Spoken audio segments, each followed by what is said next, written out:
Everything is gonna be all right. Just try to breathe. December 1944. A cold wind pushed across the barbed wire perimeter of a temporary American holding camp on the outskirts of Metz, recently liberated but still scarred by weeks of fighting. Floodlights hummed against the darkness.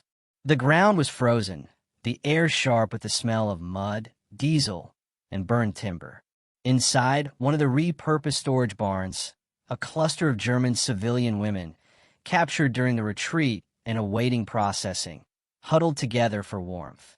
Most were thin from months of displacement. One of them, barely in her 20s, clutched her stomach as another contraction tightened her face. The guards moved uneasily. Childbirth was not part of their training, and the camp hospital was already overwhelmed with wounded GIs. A runner was sent into the night, boots striking frozen earth, breath clouding with urgency. Minutes later, an American Army Nurse Corps officer stepped through the doorway. White armband, steel helmet, and a face carved equally by exhaustion and resolve. Behind her, 2 Red Cross women carried a small kit of supplies. The German prisoners stared at them in disbelief. And in that stunned silence, the war momentarily felt like it had paused. The scene inside that dim barn in December 1944 was not an isolated moment. It was the product of a world rearranged by 6 years of total war, a conflict that had pushed millions of civilians into the path of advancing armies, collapsing front lines, and improvised camps where the boundaries between soldier and non-combatant often blurred. By late 1944, the Allies were advancing deep into territories Germany had occupied for years. Civilians fled in every direction. Some walked hundreds of kilometers under bombardment. Others were pushed forward by retreating Wehrmacht units, or swept up during military clearances when Allied troops secured towns and roadways. Many of these civilians were women, elderly, young, displaced mothers, and in some cases, women who had been pregnant long before capture became a possibility. Pregnancy in wartime did not pause for military logic. Some of these women had conceived before the collapse of their communities. Others had been separated from husbands, but carried children conceived just months earlier. In Eastern territories, pregnancies could also result from chaotic evacuations, hurried marriages, or complicated personal histories that wartime disorder obscured. What mattered to the Allies, however, was not how these women became pregnant, but whether they could be kept alive long enough to deliver safely. For the American forces entering newly captured regions, this posed a challenge they had not anticipated on paper. The Geneva Conventions in force during World War II contained provisions for the treatment of prisoners, but they did not yet fully address the unique needs of female detainees, especially those who were pregnant. More importantly, the U.S. Army's field medical system was designed around one primary expectation: treating combat casualties. Everything else, civilians, prisoners, childbirth, rested in a problematic gray zone. As Allied lines moved, makeshift holding areas had to be established quickly. Old barns, schoolhouses, factories, and railway depots became temporary camps. Commanders were ordered to separate civilians from armed personnel, but during the rapid winter operations of 1944, these distinctions often blurred. In Metz, Aachen, and other contested areas, women arrived cold, underfed, and without medical records, so were obviously nearing labor. Others try to hide their pregnancies for fear of mistreatment or separation. American guards, many no older than 20, found themselves facing responsibilities they had never expected to shoulder. At the same time, the U.S. Army Nurse Corps was stretched to its limits. By 1944, American nurses had already served through North Africa, Italy, and the D-Day landings. They had treated tens of thousands of wounded troops in field hospitals that moved constantly behind the front. Their primary mission remained unchanged: stabilize, treat, and evacuate Allied soldiers. Yet the realities of war demanded flexibility. When confronted with pregnant POWs or civilian detainees in immediate need, nurses could not simply turn away. Medical ethics, and often direct orders, required intervention. This intersection of military necessity and humanitarian instinct created moments that would leave deep impressions on both sides. Many German women grew up in societies where midwifery was common, but the presence of uniformed American women, women with authority, equipment, and surgical training, defied everything they had been told about their enemy. American propaganda had painted Axis civilians as complicit supporters of hostile regimes. German propaganda had depicted Allied troops as brutal occupiers. Yet in these improvised camps, each side was forced to confront the humanity of the other. Food shortages only compounded the danger. By late 1944, much of Western Europe was suffering from acute supply breakdowns. Pregnant women were particularly vulnerable. Low calories, limited protein, and chronic cold raised the risks of early labor, hemorrhaging, and stillbirth. Without medical intervention, many of these women would not survive complications. American nurses, already rationing plasma and surgical supplies for their own wounded, had to improvise maternity care using whatever they could spare: blankets, hot water from field kitchens, morphine reserved for emergencies, even cut-up bandages used as makeshift swaddling. The emotional divide within the American ranks was also real. Some soldiers resented the idea of helping women from countries that had brought so much destruction. Others, often influenced by the presence of their own sisters, wives, or mothers back home, believed that childbirth transcended wartime bitterness. Officers in charge of temporary holding sites often contacted nearby field hospitals with urgent messages: pregnant prisoner. Immediate assistance required. As the Allies pushed further into German-held territory, these encounters increased. January 1945 saw similar cases near the Ardennes, and in the spring, as American forces moved deeper into central Germany, more pregnant women and infants entered U.S.-run camps. Each arrival required decisions about space, supplies, manpower, and transport, decisions made in the fog of ongoing operations. All of this created the landscape into which American nurses walked that December night in Metz.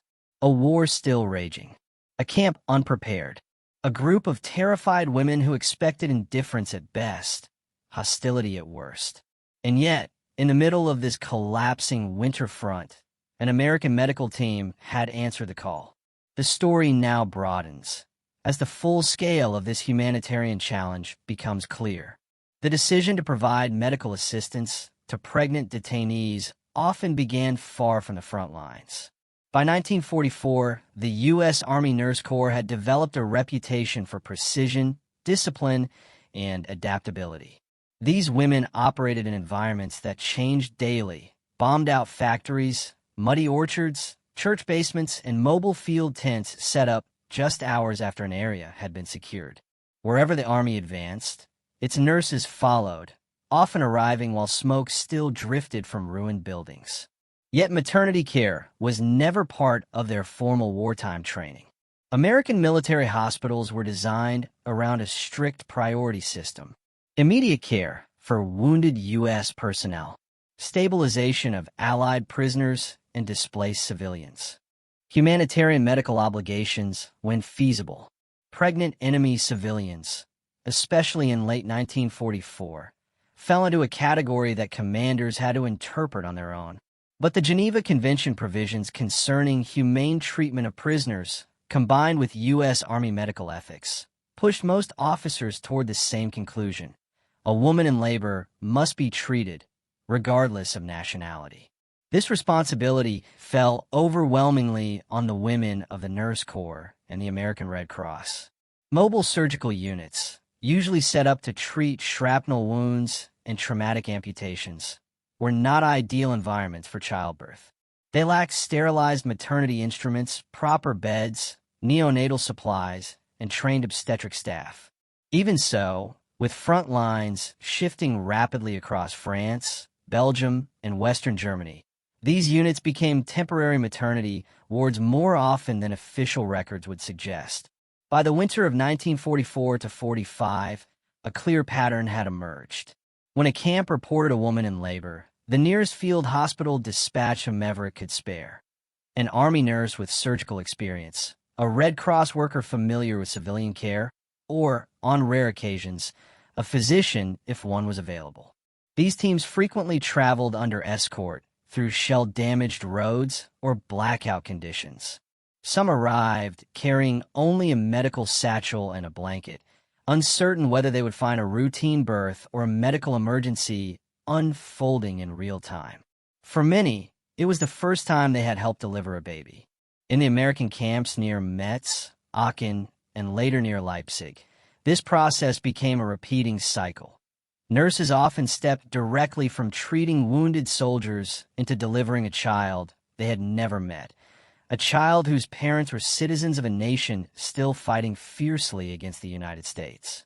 For the German and Eastern European women who encountered American medical personnel, the shock was immediate. They had grown up in societies where women rarely held positions of technical authority, especially in military contexts. The sight of American women giving orders to male guards, directing medical procedures, or handling surgical instruments contradicted deeply rooted cultural expectations.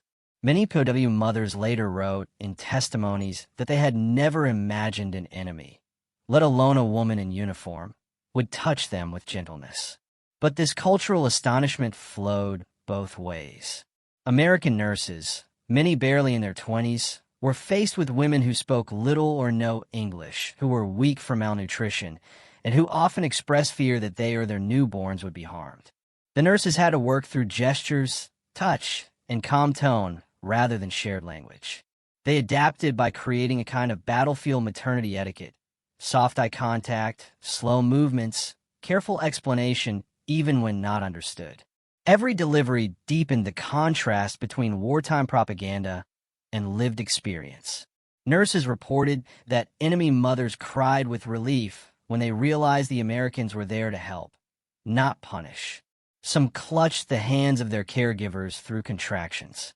Others wept silently when their newborns were placed against their chest. Behind these intimate moments were complex logistical and ethical decisions made by U.S. officers. Commanders needed to allocate guards to escort medical workers, assign space within the camp for a makeshift maternity corner, and decide how to distribute rations for weakened women and newborn infants. A single birth could require heated water from the field kitchen, extra blankets from quartermaster stores, morphine or sulfa powder from limited medical supplies, or emergency transport to a better-equipped unit. In some places, officers authorized the conversion of a small room or tent into a temporary maternity clinic. More often, childbirth occurred wherever there was shelter, a stable, a depot, a converted storage building, or the corner of a barracks. These decisions had to be made in minutes, not hours. All the while, the war continued elsewhere. Artillery could still be heard in the distance. Casualty trucks still arrived at field hospitals. The medical teams who delivered enemy infants often returned immediately to treating wounded Americans. Yet the pattern persisted. When pregnant women appeared in U.S.-controlled areas, American medical personnel stepped in. This convergence of military policy, humanitarian instinct, cultural shock, and logistical improvisation set the foundation for the moments that would follow. Moments where individual choices shaped the lives of mothers and infants in the middle of a collapsing world. And it is from this foundation that we move into the deeper human and tactical angles of the story. The broader context of pregnant POWs under American supervision reveals a complex humanitarian landscape. But within that landscape existed several distinct angles: human, medical, and moral, each offering its own window into what these encounters truly meant.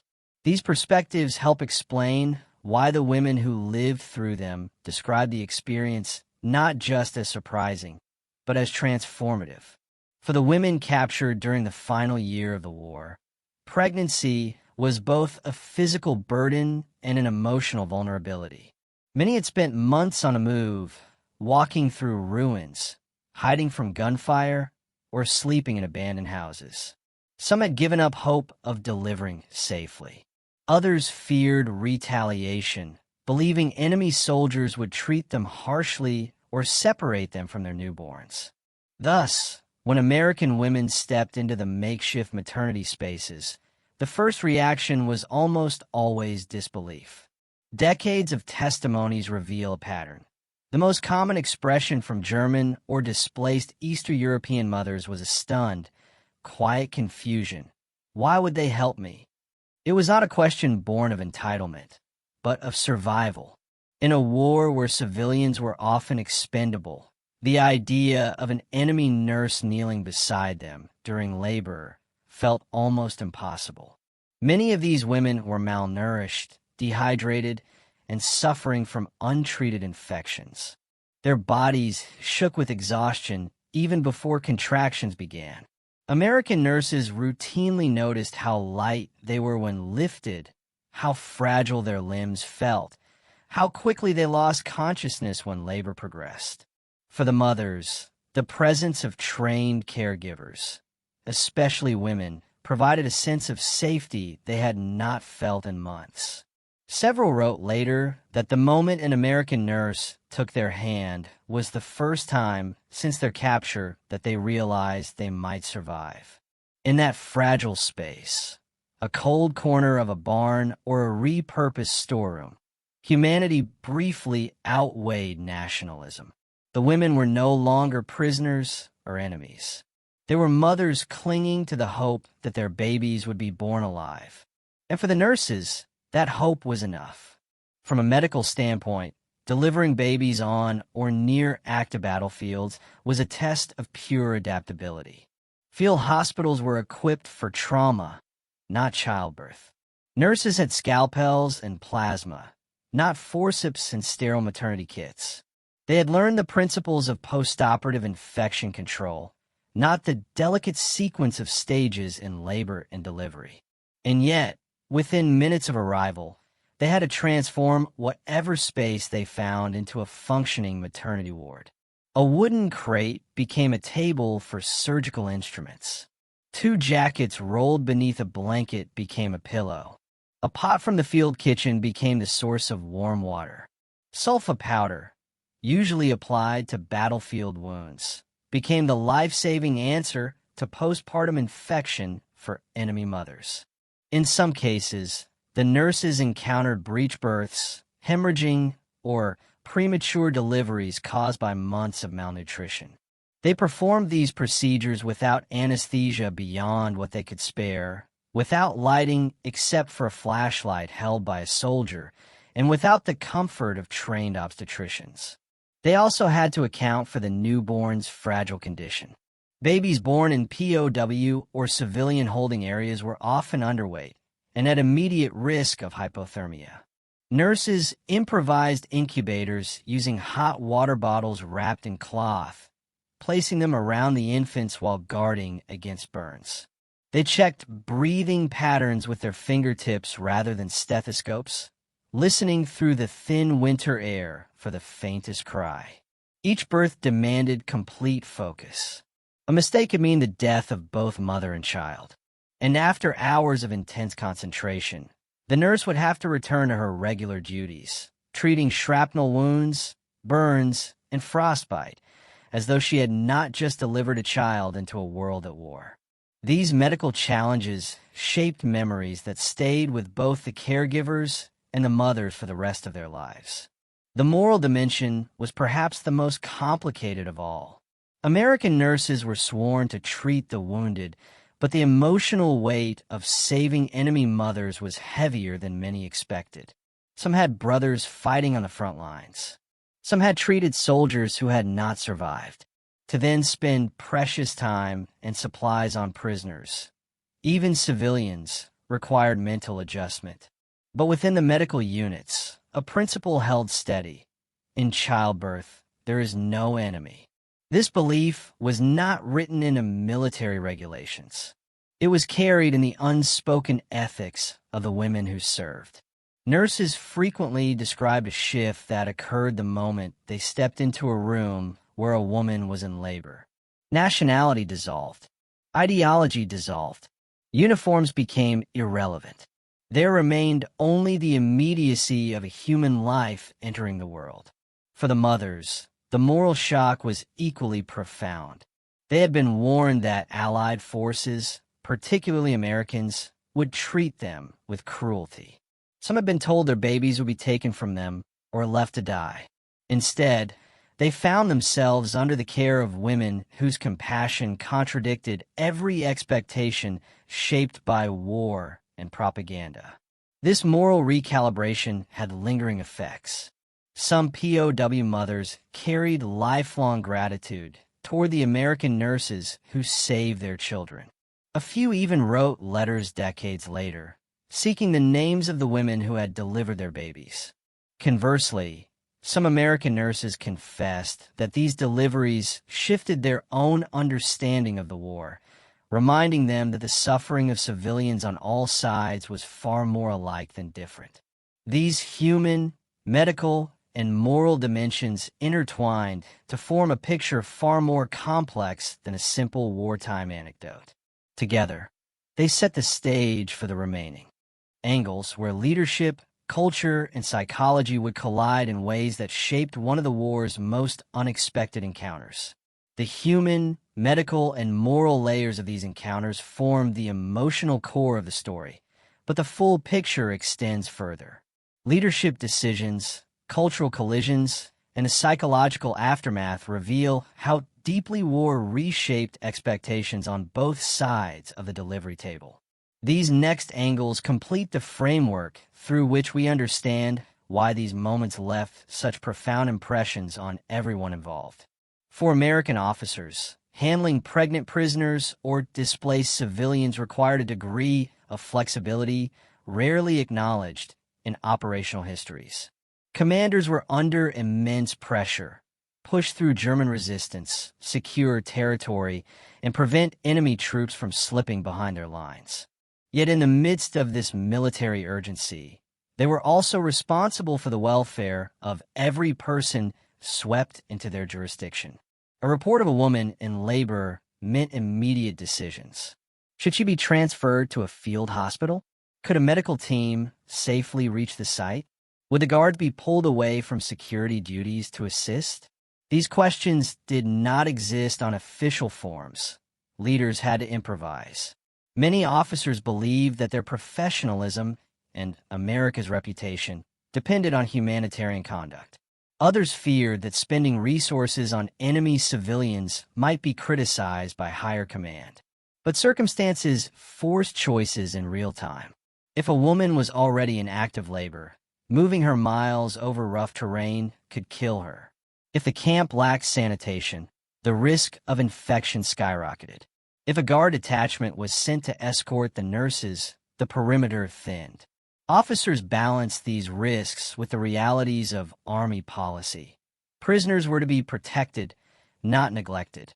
When American women in uniform arrived to assist, leaders often stepped aside and let them take command of the medical space, recognizing that the nurses' authority surpassed their own in matters of life and death. This cooperation, male officers providing security and logistics, while female medical personnel directed clinical care, represented a wartime structure that defied civilian norms of the era. These leadership decisions were rarely recorded in detail, yet they created the conditions that allowed future mothers and infants to survive a situation many commanders had never imagined confronting. The cultural collision between American nurses and German or Eastern European detainees was profound, shaped by decades of differing expectations about women's roles. In many Axis-controlled regions, military authority was overwhelmingly male. Women could be nurses, certainly, but rarely held the power to direct medical units or command the immediate respect of armed men. Thus, when German or Polish women saw American nurses enter wearing rank insignia, giving precise instructions to male guards, Carrying medical equipment with the confidence of trained professionals, it shattered deeply ingrained assumptions. Some POWs recalled being so surprised by the nurses' authority that they initially mistook them for officers. Others were visibly confused when the Americans made direct eye contact, a gesture that, in some wartime cultures, was considered inappropriate between women and soldiers. But the most transformative shock was the realization that these American women possessed both competence and autonomy. They made decisions swiftly, spoke firmly, and expected them to be followed. Nurses experienced cultural shock in the opposite direction. They encountered women who repeatedly asked for permission before speaking, who apologized as they went into labor, who tried to stand or bow out of habit even while in pain. The Americans had to reassure them, sometimes only through tone and gesture, that they were safe and did not need to fear punishment. This cultural disconnect created quiet, powerful moments. A German woman reaching out for the hand of an American nurse despite everything propaganda had told her. A displaced Eastern European mother whispering unfamiliar words of gratitude. Or an American medical worker realizing that despite all differences, the instinct to protect a newborn crossed every cultural boundary. These moments softened the harsh lines drawn between enemy nations, if only for a few hours. The psychological impact of these battlefield births extended far beyond the delivery itself. For the mothers, trauma and relief existed side by side. Many had lived for months with fear as their constant companion. The sudden experience of being treated gently by those they had been taught to fear created an emotional rupture, a moment that rewrote their understanding of the enemy in an instant. Survivor accounts often describe a sense of disbelief that lingered long after the birth. Some women confessed that they cried not only from pain or exhaustion, but because they had expected cruelty and instead encountered compassion. This emotional release was often overwhelming. For days afterward, they held their infants with a kind of stunned quiet, processing the fact that they were still alive. For American nurses, the psychological weight manifested differently. Many entered the war ready to treat soldiers, not to become emergency midwives. Some wrote later that delivering enemy infants left deeper emotional marks than treating battlefield wounds. The contrast between the destruction outside and the fragile life inside the delivery space forced them to reckon with the contradictions of war. A few struggled with guilt, saving an enemy civilian while having lost fellow Americans hours earlier. Others found solace in these moments. The birth of a child brought a rare sense of hope into an environment dominated by loss. Nurses sometimes described these deliveries as the only time something began instead of ended during the war. Both sides carried these psychological imprints for decades. Mothers remembered the unexpected mercy. Nurses remembered the unexpected responsibility. And together, their memories form a shared record of humanity in the midst of devastation. These angles complete the multidimensional understanding of what happened in those improvised maternity spaces, setting the stage for the climax, where the story converges into its most intense and consequential moment. By February 1945, the Western Front had entered a phase that soldiers later described as the final grinding. The battles were no longer sweeping maneuvers or grand offensives. They were closer, dirtier, and more personal, fought in forests, basements, ruined farmhouses, and the shattered shells of once quiet European villages. Every army sensed the same thing. The end was approaching, but it would not come gently. American units pushing through the Eifel and Hürtgen regions encountered a strange pattern. Abandoned checkpoints, scattered documents half burned in stoves, and medical posts left in a hurry. It was as if entire German rear area networks had been uprooted overnight. But not everything had vanished. In captured bunkers and field hospitals, Allied teams encountered something they rarely found earlier in the war. Large numbers of German women, Nurses, auxiliaries, drivers, radio operators, still at their posts. Some remained out of duty. Some because they believed they would be executed if they fled. And some simply had nowhere else to go. These women suddenly found themselves in a collapsing world. The thunder of Allied artillery grew closer by the hour. The roads behind them were choked with retreating soldiers, shattered convoys, and the burned-out frames of trucks struck by fighter bombers. Food was scarce, fuel almost non-existent, and every unit knew what happened when the front line moved faster than their evacuation orders. The Reich's military structure, once rigid, meticulous, and disciplined, had begun to fail in ways its architects never imagined. Orders stopped arriving. Telephones went dead. Radios went silent. And into this vacuum, confusion spread like wildfire. Some German officers forbade their female staff from leaving, insisting they remain as an example of duty. Others told them to flee while they still could. Still others abandoned them outright, disappearing into the smoke of the retreat. For many of these women, it was the moment they realized no rescue was coming, no reinforcement, no counterattack, just the distant rumble of Allied tanks rolling closer.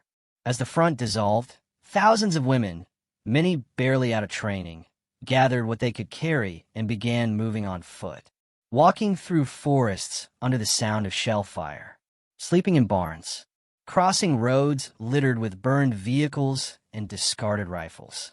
Some marched in small groups, some alone, some guiding wounded soldiers who could no longer walk. Every direction felt dangerous. Every decision felt like a gamble. Because all of them knew the same truth. Who you surrendered to might decide whether you lived, suffered, or simply disappeared. And as the collapsing front pushed them westward, they began converging, unknowingly, toward a single moment that would define the final chapter of the war. Their encounter with the advancing American forces. A moment that would change not only their fate, but the course of the entire collapse of Germany's last defensive line.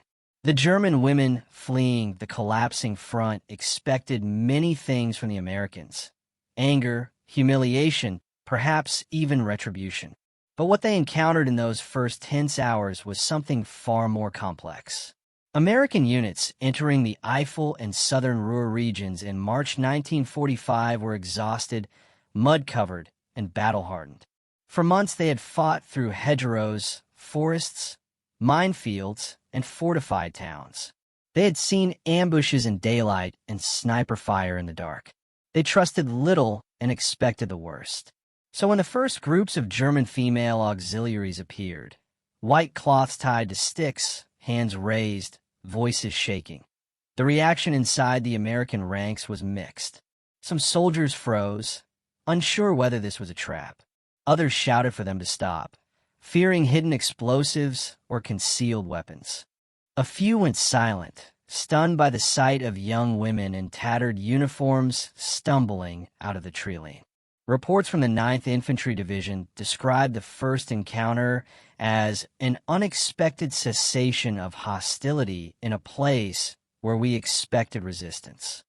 The Germans approached slowly, deliberately, careful not to make sudden movements. Their uniforms were dirty, their boots soaked, their faces hollow from nights spent marching without food. Some carried medical satchels. Others clutched documents, hoping to prove they were non-combatants. One woman collapsed out of sheer exhaustion before she reached the American line. Immediately, the situation shifted from tension to urgency. American medics stepped forward. Interpreters were called. Officers demanded identification and sorted the women into small groups. Weapons were checked. Belongings searched. The women barely spoke. From fear, from uncertainty, from sheer disbelief that they were still alive. But the true turning point came when one of the German women, trembling, malnourished, and covered by a too large field coat, told an American lieutenant through the interpreter, "There are more behind us. Many are sick. Some cannot walk." She wasn't lying. By late afternoon, dozens more emerged from the woods. Then hundreds. A stream of displaced auxiliaries, nurses, clerks, and communication staff. Some with frostbitten hands. Some with untreated infections. Some pregnant. American officers suddenly found themselves responsible for a humanitarian situation they were not prepared for. One involving vulnerable prisoners in a war zone still active with artillery, patrols, and unpredictable pockets of resistance. It was here, in these chaotic hours, that an improvised decision reshaped the moment. American women were called forward. The Women's Army Corps, WAC, field nurses, and Red Cross volunteers began moving among the prisoners, assessing needs, calming the terrified, and organizing improvised shelters near the road. Their presence changed everything. The German women, many of whom had spent years under propaganda warning them about Allied brutality, suddenly saw something they didn't expect. Faces that looked like their own. Female faces, speaking calmly, offering blankets, checking pulses, giving orders to protect them rather than punish them. It broke the tension like nothing else could have. And as dusk settled over the ruined villages and muddy forest tracks, the situation revealed its full gravity. A number of the women were going into labor. American officers now faced a choice that would define the moral turning point of this encounter. Ignore the situation and maintain strict military detachment, or intervene directly, even if it meant diverting resources at the height of combat operations. The decision, when it came, echoed something deeper than strategy, and it pushed this story toward the moment that would shape the entire aftermath. When American women stepped forward to deliver the babies of their former enemy. Night settled over the American forward positions with the low rumble of distant artillery and the restless movements of troops preparing for another push at dawn. But inside a hastily converted barn, shielded from the cold by tarps and field blankets, a very different battle was unfolding. The first German woman went into full labor shortly after sunset. American field nurses, already stretched thin by casualties from the previous days, stepped forward without hesitation. They had delivered babies in North Africa, in Italy, and in France, but never under circumstances like this. Never for the enemy. A WAC corporal held a lantern steady. A Red Cross volunteer boiled water over a small stove. Medics cleared a space on the floor, laying down clean sheets ripped from their own cots. And as contractions intensified, the barn filled with the same raw, universal sound heard everywhere life begins. A woman crying out, frightened but determined. The German prisoners outside, some seated, some lying on the ground, fell silent. Even those who still feared their captors felt the gravity of what was happening. Propaganda had told them Americans were merciless. Now, they watched American women kneel beside one of their own, whispering reassurance in a language she did not understand. The baby was born around 2310. A cry pierced the cold air, echoing off wooden beams blackened by smoke. The American nurse lifted the newborn, quickly clearing his airway, wrapping him in a wool blanket, and placing him gently into his mother's arms. A few of the German women began to cry. From relief, from exhaustion, from the confusing reality of being cared for by the people they had been trained to fear. But the night was far from over. 2 more women went into labor before dawn. Another was discovered dehydrated and feverish, requiring immediate attention. American officers, recognizing the magnitude of the situation, redirected a small convoy to transport the most vulnerable prisoners to a rear area aid station. The order was made quietly but decisively. Military necessity still ruled the landscape. Enemy units were less than 5 miles away. Patrols continued. Maps were studied under red lights. But something fundamental had shifted. These women were no longer simply enemy personnel. They had become patients, mothers, human beings caught in a war that no longer promised certainty to anyone, German or American. Reports filed the next morning by the 9th Infantry Division Medical Section described the event in neutral military language. 3 successful deliveries. Mothers stable. Infants stable. No hostile behavior. Cooperation satisfactory. But what the paperwork did not capture was the emotional weight carried by those who witnessed the night. American women who had trained for battlefield medicine suddenly found themselves bridging 2 worlds, duty and compassion, in a single act. Orders came at first light. The column would move again, pushing deeper into Germany. The surrendered women would be transported under guard to the rear. But as they were loaded onto trucks, wrapped in blankets given by the very army they had been told to fear, many looked back at the aid station with expressions of disbelief. Not because they had survived, not because the war was nearing its end, but because the enemy had delivered their children. And behind the engines warming for departure, the American nurses were already preparing for their next mission, not knowing how far the front would push that day, nor what they would face around the next bend. Yet the memory of that night, lantern light, whispered instructions, newborn cries echoing through a barn, would follow them long after the war ended. A moment where the boundaries of the conflict blurred, leading directly into the second stage of the aftermath, the official processing, POW camp integration, and long-term implications of what unfolded in those crucial hours. In the days following the births, the situation shifted from immediate crisis management to structured processing. American officers and medical staff worked tirelessly to balance military obligations with humanitarian responsibility. Temporary shelters were converted into semi-permanent maternity wards. Field hospitals documented births, issued temporary identification for infants, and coordinated nutrition and care for mothers weakened by months of malnutrition. Many of the women remained under guard, but the atmosphere had changed. The fear and suspicion that had dominated initial encounters gave way to cautious cooperation.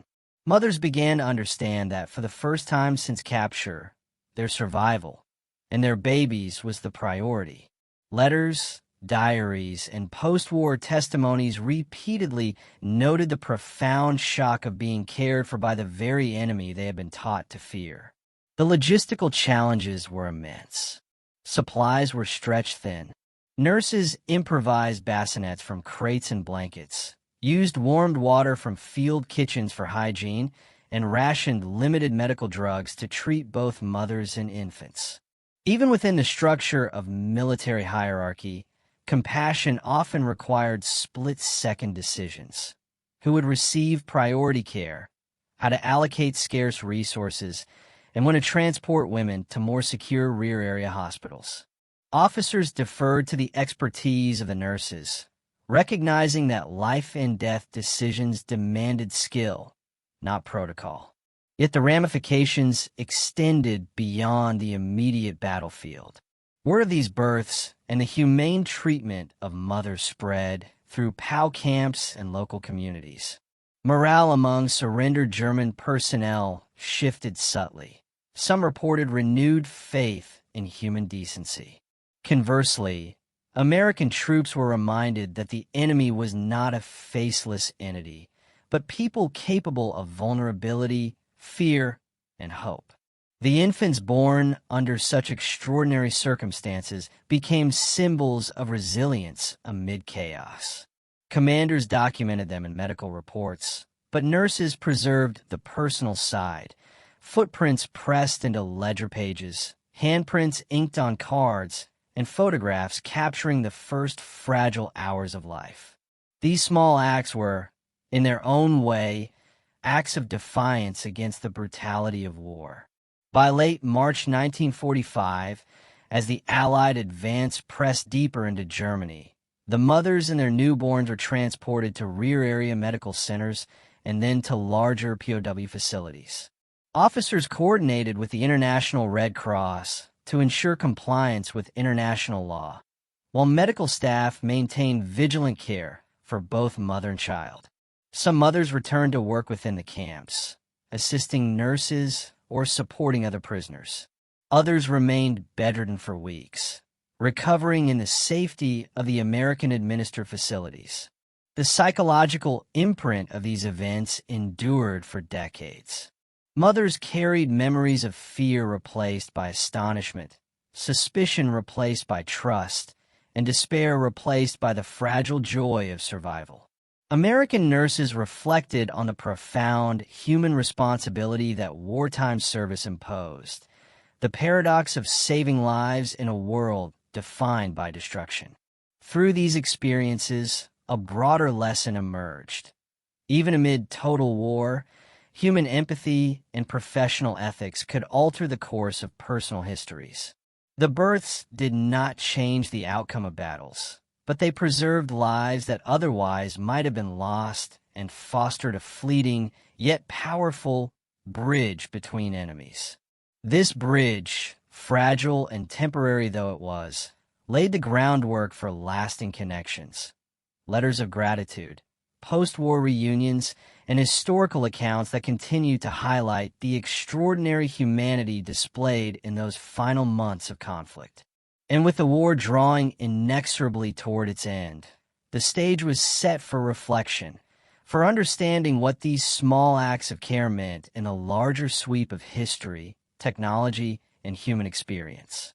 In the quiet after the storm of war, the births of these children in makeshift POW maternity wards stand as a testament to the fragile persistence of humanity. Amid artillery fire, collapsing lines, and the chaos of retreat, life emerged in its most vulnerable and profound form. The act of delivering a baby, a moment as ordinary as it is extraordinary, became a profound statement. Even in war, care, compassion, and skill could defy expectation. For the mothers, the experience reshaped their understanding of survival.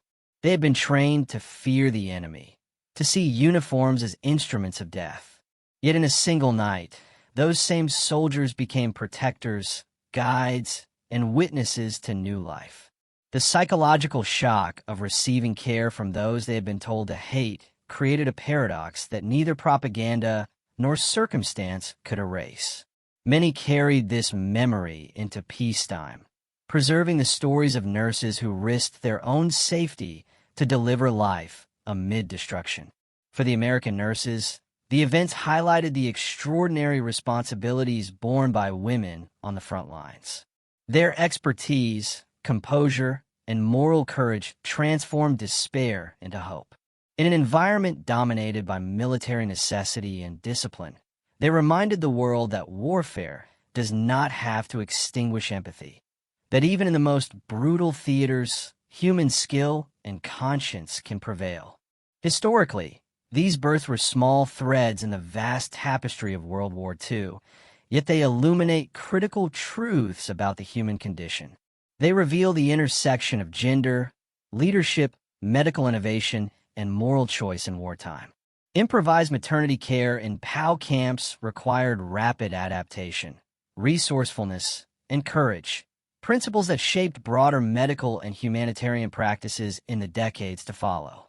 Ultimately, the story of these women and their children endures because it speaks to something universal: the capacity for compassion even in conflict, the persistence of life against the odds, and the enduring possibility of hope. In the echoes of newborn cries amid the ruins of war, history reminds us that humanity can emerge, fragile yet unyielding, wherever it is nurtured. The war would end, borders would shift, and nations would rebuild. But the quiet, resolute courage of those who saved life in the darkest hours remains immortal, a testament that even in history's most devastating chapters, human empathy can survive.